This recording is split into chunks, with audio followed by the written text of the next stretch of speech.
Voter as a voter vote डालूं तो मैं किसको डालूंगा, तो वो मैं अपने विचार बताता हूं। मैं तो अपना वोट डॉक्टर साहब को ही दूंगा, क्योंकि मेरे को उनके अंदर वो कैपेबिलिटी दिखती है जो उस कॉन्स्टिट्यूंसीज की डेवलपमेंट के लिए आवाज उठाएंगे। और ये नहीं है सिर्फ आवाज उठाएंगे, वो वहां पे काम भी करेंगे, क्योंकि उनके जो काम करने का तरीका है वो मुझे बहुत पसंद आता है। नमस्कार दोस्तों, तो आज हम बनी कॉन्स्टिट्यूंसी के बारे में कुछ अपने विचार रखना चाहेंगे।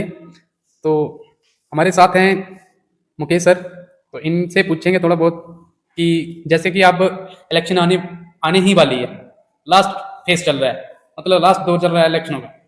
तो इस टाइम हर एक कैंडिडेट इधर उधर भागा हुआ है कि हमें वोट दो, हमें वोट दो, हमें वोट दो। तो सर सबसे पहले आपका वेलकम हमारे इस यूट्यूब चैनल पे, आप आए, अपना टाइम दिया, तो क्या। देखिए मक्खन जी, सबसे पहले तो मैं ऑडियंस का शुक्रगुजार करता हूं, ठीक है, और आपका भी बहुत बहुत शुक्रगुजार करता हूं कि आपने मुझे यहाँ पे अपनी बात रखने का मौका दिया। जैसे कि जेएनके असेंबली इलेक्शन चल रही हैं और इसका जो लास्ट फेज है, थर्ड फेज चल रहा है, और इसकी वोटिंग अभी आने वाले कुछ 1-2 दिन के बाद होगी। तो जनता के सामने बहुत सारे कैंडिडेट है, बहुत सारे चेहरे हैं। तो हम आज यहाँ पे सिर्फ बनी कॉन्स्टिट्यूंसीज की बात करेंगे, अदर कॉन्स्टिट्यूंसीज का जिक्र नहीं करेंगे। तो हमारी बनी कॉन्स्टिट्यूंसीज में 3 मेजर चेहरे हैं। जैसे फर्स्ट चेहरा है डॉक्टर रामेश्वर सिंह जी, उसके बाद दूसरा चेहरा है जीवन लाल जी, तीसरा चेहरा है काजल जी, ठीक है। तो इन तीनों की बहुत ही ज्यादा फैन फॉलोइंग है उस पूरे जोन में, उस पूरी कॉन्स्टिट्यूंसीज में।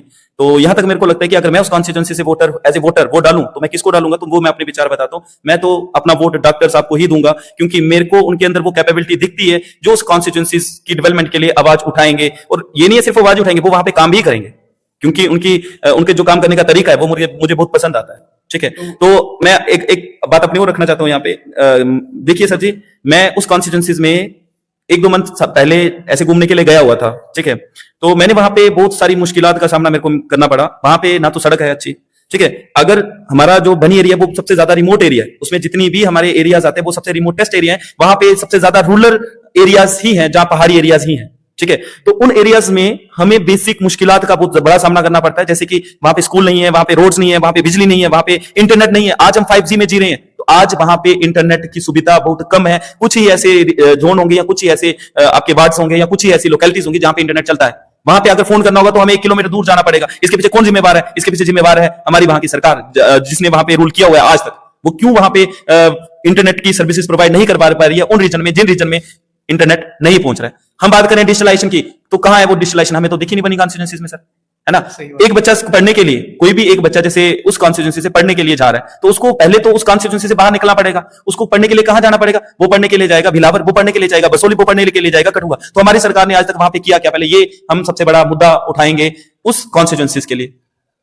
सर जैसे आपने बोला कि बनी, आप तो चलो बनी गए हुए थे घूमने के लिए, हम अपने इधर इस इलाके की ही बात करें तो जैसे कि आप जानते हो नानगढ़ से नीचे थोड़ा नजोत है, ये इलाके जो हैं, यहाँ पे अभी भी मरदार एक नाम है, ठीक है। वहां पे अभी भी नेट की इतनी प्रॉब्लम है, आता ही नहीं है नेट, मतलब नेटवर्क तो है ही नहीं, ठीक है। उधर तो चलो बनी वाले जीतेंगे, वहीं मतलब जीवनलाल जीते तो वो बनी के, ठीक है।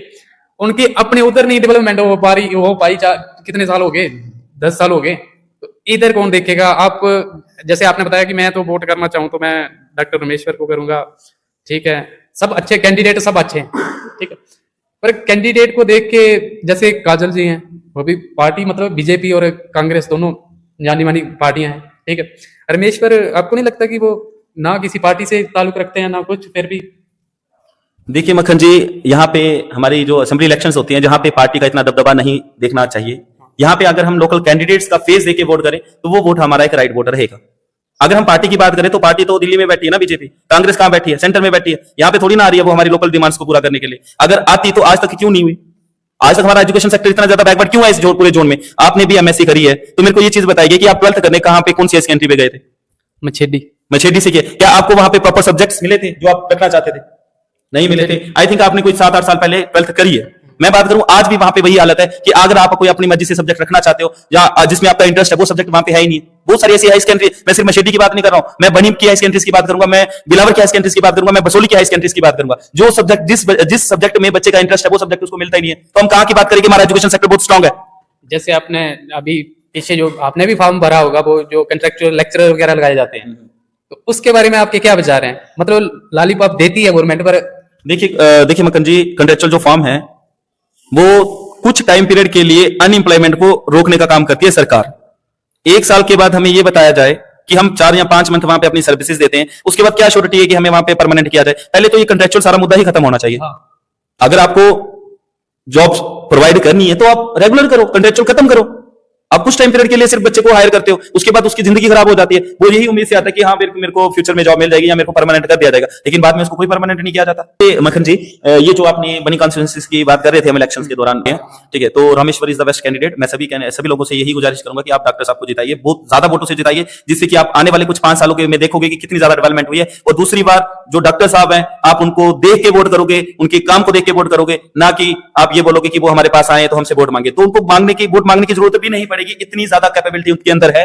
तो मैं यही गुजारिश करता हूं कि डॉक्टर साहब को जितना हो सके उतना वोट करो, उतना सपोर्ट करो, ताकि आप इस पूरी कॉन्स्टिट्यूएंसीज को एक अच्छे मुकाम पे लेके जाओगे। अगर आज हमने एक रॉन्ग कैंडिडेट को वोट करा, कोई भी कैंडिडेट को अगर हम वोट करने रॉन्ग कैंडिडेट को वोट कर रहे हैं, तो उससे हमारे 5 साल बर्बाद नहीं होंगे, उससे हमारे आने वाली पुश्तें बर्बाद हो जाएंगी। और आपने ये भी देखा होगा कि हमारे देश को आजाद हुए ज्यादा से ज्यादा 75 साल से 1-2 साल ज्यादा हो गए, लेकिन आज भी हम जिंदगी जी रहे हैं गुलामों की तरह। आज भी हम आजाद नहीं है। आपको लगता है हम आजाद है? मेरे को ये बताया जाए कि किस लेवल पे आप ये इमेजिन करो कि हम आजाद हैं। सिर्फ हमारे पास राइट टू स्पीच है, लेकिन अगर हम राइट टू स्पीच थोड़ा क्रिटिसाइज करते हैं गवर्नमेंट को, तो वो भी राइट टू स्पीच हमारा स्नैच करके हमें पुनिशेबल किया जाएगा। तो हम किसी भी लेवल में आजाद नहीं है, ये चीज मैं आपको बता देना चाहता हूं। हम बात करें डिपेंडेंसी की, तो गवर्नमेंट ने इतनी ज्यादा डिपेंडेंसी लोगों की अपने ऊपर कर दी हुई है कि उसके पास कोई ऑप्शन ही नहीं है कि मैं इस चीज को छोड़ के वहां जा रहा हूं। जैसे मैं बात कर रहा हूं, एक शायद आप लोगों को बुरा लगेगा, लेकिन एक बात मैं यहां पे रखना चाहता हूं। ये जो गवर्नमेंट फ्री की सर्विसेज प्रोवाइड करती है, जैसे अनाज फ्री दे रही है, जैसे 3000 पर मंथ फ्री देने की बातें कर रहे हैं, तो क्या ये कहीं ना कहीं सही है? आप मेरे को ये चीज बताओ, आप पढ़े लिखे हो, क्या ये सही है?